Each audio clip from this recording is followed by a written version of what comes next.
Nah, pelayanan apa saja sih yang ada di IDP Education? Kalau misalkan teman-teman mendaftar universitas, itu biasanya ada application fee.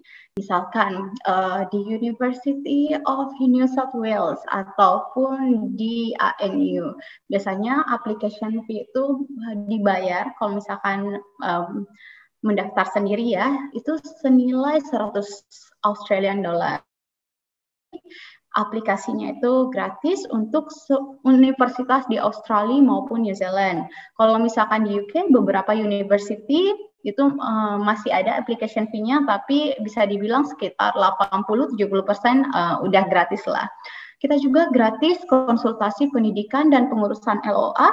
Jadi kalau misalkan teman-teman masih ada yang bingung, kira-kira mau lanjut universitas di mana, environment-nya seperti apa, biaya pendidikannya, kira-kira yang teman-teman yang mau PhD bingung prosesnya seperti apa, kita bisa semuanya membantu di IDP.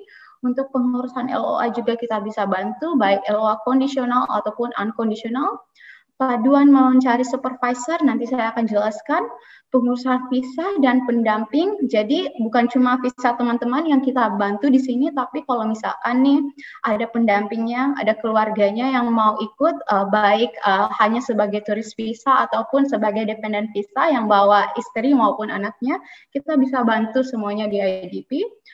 Kita juga bisa membantu info akomodasi. Jadi saya yakin ada beberapa teman-teman di sini yang mungkin baru pertama kali mau ke luar negeri ya, dan kira-kira bingung nih, saya harus tinggal di mana.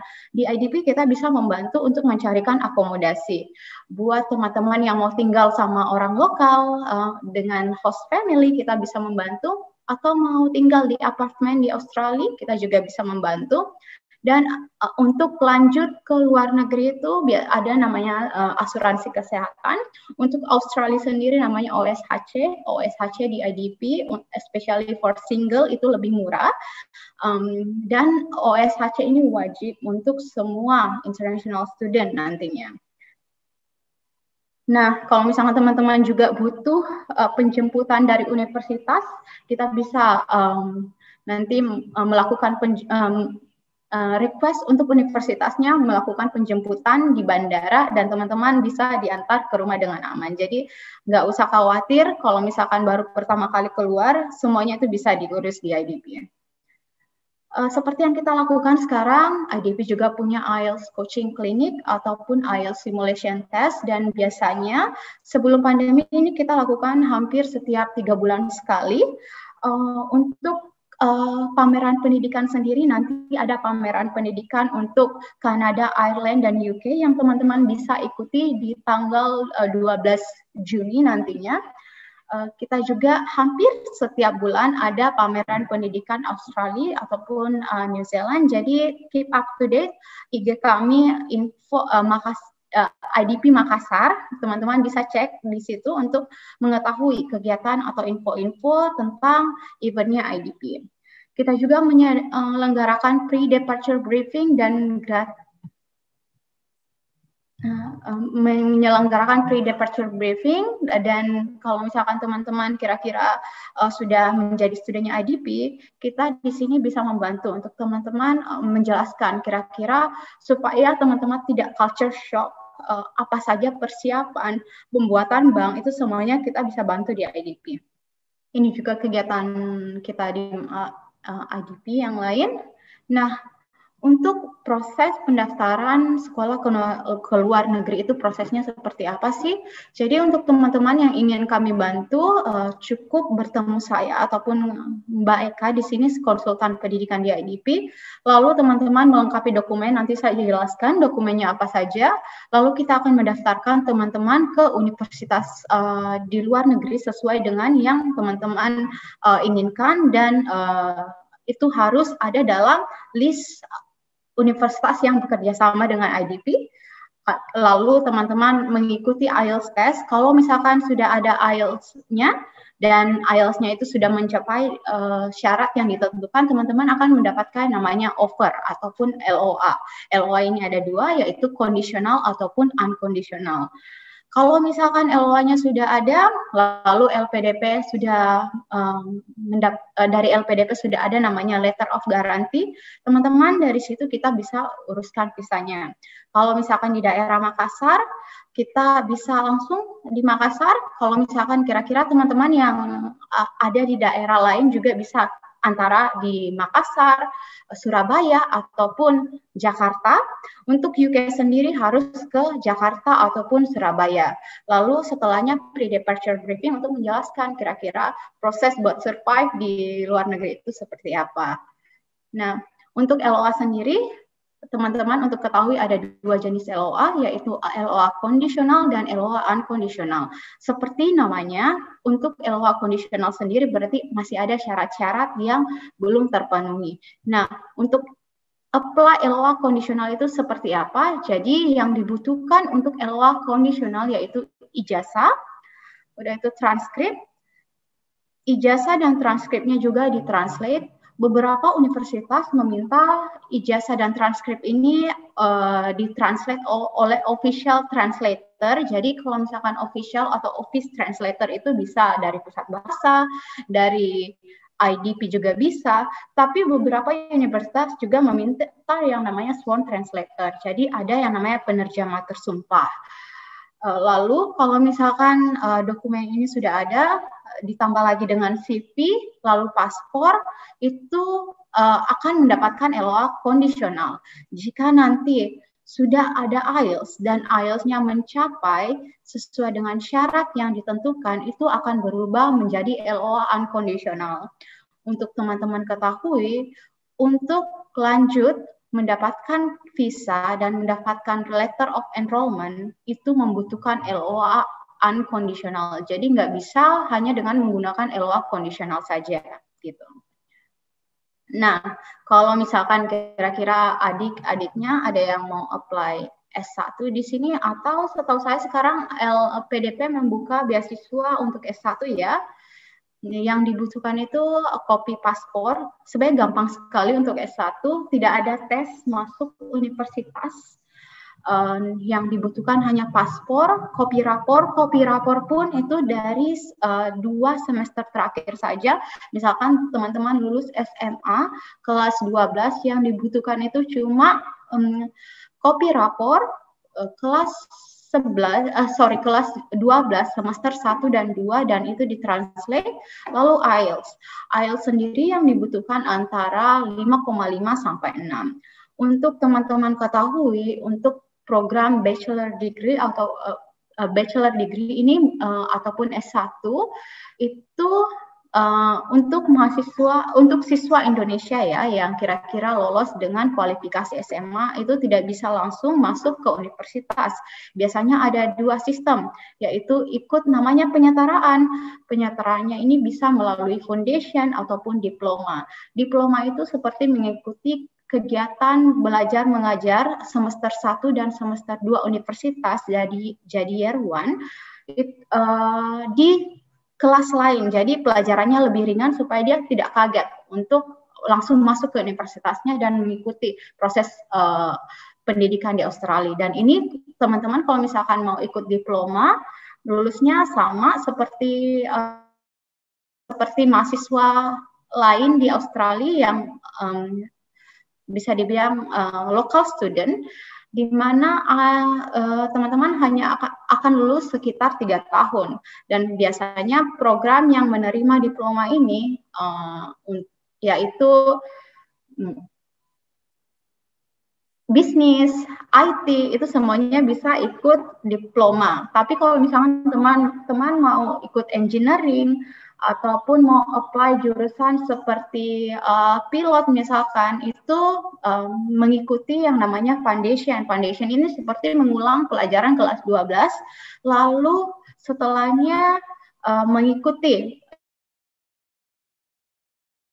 university. Biasanya lulusnya sama seperti universitas di Indonesia, yaitu sekitar 4 tahun. Jadi untuk teman-teman ketahui, kalau misalkan di Indonesia kan kita biasanya lulus itu sekitar 4 tahunan ya. Kalau misalkan di Australia normally itu 3 tahun seluruh proses perkuliahannya.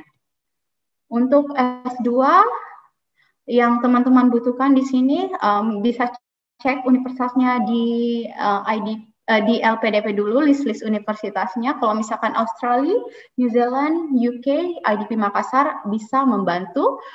Untuk S2 sendiri yang dibutuhkan yaitu CV atau resume.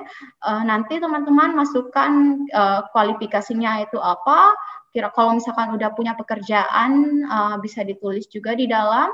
Kopi ijazah, kopi transkrip, saya ulangi lagi, ijazah dan transkripnya harus ditranslate, dan bukan teman-teman sendiri yang translate karena pernah kejadian juga. Yang dibutuhkan adalah dari official translator, baik sworn translator ataupun dari office translator. IELTS yang dibutuhkan 6,5 sampai 7, recommendation letter. Nah, untuk recommendation letter ini dibutuhkan untuk UK saja. Kalau misalkan teman-teman mau apply ke New Zealand ataupun ke Australia, itu tidak dibutuhkan recommendation letter sama sekali. Ada juga portofolio untuk jurusan seni maupun arsitektur. Biasanya untuk jurusan arsitektur itu teman-teman diminta untuk menyediakan sekitar 10 portofolio dari desain yang pernah teman-teman buat sebelumnya. Gitu. Nah, saya di sini belum ada tertulis, tapi dibutuhkan juga personal statement untuk UK. Jadi kalau misalkan Australia, saya ulangi, yang dibutuhkan cuma CV, ijazah, transkrip, dan IELTS sampai poin keempat. Untuk teman-teman yang mau lanjut ke UK, itu dibutuhkan 2 recommendation letter dan 1 motivational letter. Untuk recommendation letter nanti harus ada copy suratnya. Untuk PhD bisa dibilang agak lebih complicated dibandingkan program S1 ataupun program S2. Kalau misalkan di sini boleh angkat tangannya yang mau apply PhD? Oke, ada Nustin, ada Yunda. Oke, ada beberapa ya. Oke, lumayan yang mau apply PhD-nya. Nah, untuk teman-teman ketahui, kalau misalkan apply S1 atau S2, offer itu bisa didapatkan dalam waktu lumayan cepat, yaitu dari rentang antara 2 minggu sampai 1 bulan, tapi PhD bisa dibilang prosesnya lumayan lebih lama, antara 1 bulan sampai bisa jadi 6 bulan. Jadi harus well prepare untuk apply program PhD. Kenapa? Karena pada saat mengapply program PhD, teman-teman harus menghubungi dulu calon supervisornya. Nah, pada saat menghubungi supervisor itu IDP tidak bisa membantu, jadi teman-teman harus mendaftar sendiri dulu, tapi kami akan mengassist teman-teman untuk menghubungi supervisor.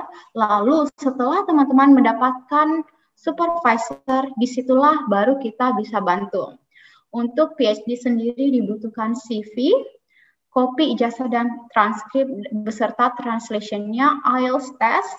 IELTS ini sendiri yang dibutuhkan antara 6,5 sampai 7. Beberapa university mensyaratkan writing 7, recommendation letter 2, personal statement, lalu research proposal, dibutuhkan 1 sampai 3 lembar, itu sudah cukup. Bukti korespondensi dengan supervisor. Jadi kalau misalkan kira-kira sudah menghubungi supervisornya, nanti IDP juga minta capturean emailnya. Kalau misalkan teman-teman sebenarnya sudah diskusi, dan kita juga minta data-data si calon supervisor. Lalu beberapa university itu menyediakan namanya expression of interest form yang harus teman-teman isi dan ditandatangani oleh si calon supervisor. Nah, scholarship apa saja yang bisa teman-teman apply selain LPDP? Ini scholarship yang bisa teman-teman coba. Yang lain, saya rasa Kemendikbud sekarang udah ini ya, udah fokusnya untuk Indonesia saja. Ada MORA buat teman-teman yang kira-kira jadi dosen di universitas seperti AIN. Ada Endeavors juga sepertinya udah di terminate, Chevening Scholarship, ada riset dikti juga, beasiswa parsial kita bisa membantu untuk beasiswa parsial melalui IDP. Jadi untuk teman-teman ketahui ada dua jenis scholarship yang biasa disediakan oleh universitas. Yaitu fully funded dan partial. Untuk fully funded, biasanya student harus apply sendiri. Untuk partial itu dilihat berdasarkan nilainya teman-teman. Jadi kalau misalkan nilainya kira-kira IPK-nya 3,8, biasanya automatically bisa dapat scholarship sekitar 20-30%-an. Ada juga yang bisa dapat beasiswa sampai 50% kalau misalkan IPK-nya di atas 3,8 seperti itu. Ada juga beasiswa dari faculty atau university, kita juga bisa membantu namanya Australian Awards. Untuk Australian Awards kita belum bisa membantu karena akan diurus langsung sama pihak Australian government-nya.